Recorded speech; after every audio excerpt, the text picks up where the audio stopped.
Alors, je m'appelle François Lallier, je suis professeur de biologie marine. Je travaille à la station biologique de Roscoff, qui est une station marine de Sorbonne Université.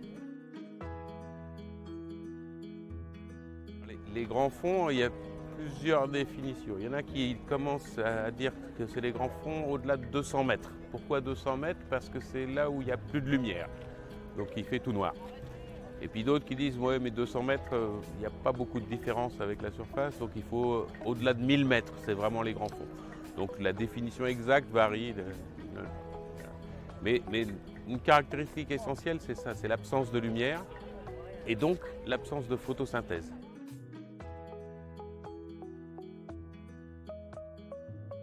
Et on a découvert, là, il y a un peu plus de 40 ans maintenant, des espèces d'oasis dans les grands fonds. Donc des endroits où il y a une abondance d'espèces qu'on ne pensait pas possible avant. Et c'est expliqué par une production locale de matière organique, donc de nourriture en quelque sorte, quoi.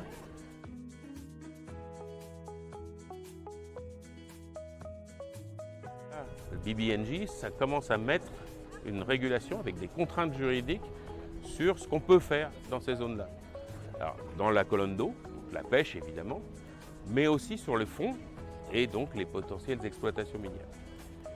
Et avant de faire l'exploitation de quoi que ce soit, il faut essayer quand même de connaître ça et donc de pouvoir surveiller, encadrer ce qu'on fait dans les zones littorales, par exemple en instituant des aires marines protégées, avec différents degrés de protection.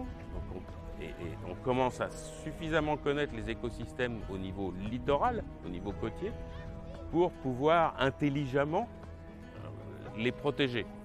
Donc il faut savoir où est-ce qu'on met des zones à forte protection, autour des zones à protection un peu plus faible, et puis des zones où on autorise l'exploitation, mais en remettant une autre zone protégée un peu plus loin, de façon à ce que les espèces se renouvellent, etc. Donc de faire de ce qu'on appelle une gestion durable de l'écosystème, de la pêche durable, de l'exploitation minière durable, etc. Et dans les grands fonds, on n'a pas suffisamment de connaissances encore pour pouvoir établir ce genre de règles. Donc ce qui est absolument indispensable, c'est de faire cette exploration. Pour les monts sous-marins, effectivement, il y a des coraux profonds. Alors, ce n'est pas les récifs coralliens, dont tout le monde connaît les images, c'est des récifs tropicaux qui sont à la surface. Mais il y a aussi des coraux qui vivent sur ces monts sous-marins. Pourquoi? Parce que les courants, quand ils rencontrent une montagne sous la mer, vont remonter et vont amener plein de particules nourricières pour les coraux, donc ça va se développer là. Et ces coraux vont abriter beaucoup d'autres espèces animales, y compris des poissons, etc.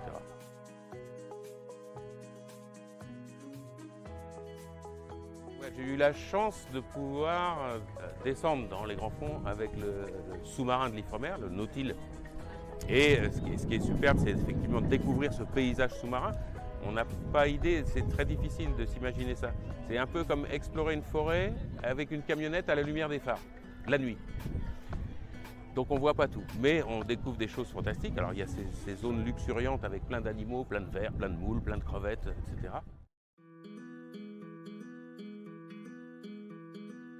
Si on évite de polluer les océans, on évitera de polluer les grands fonds en même temps.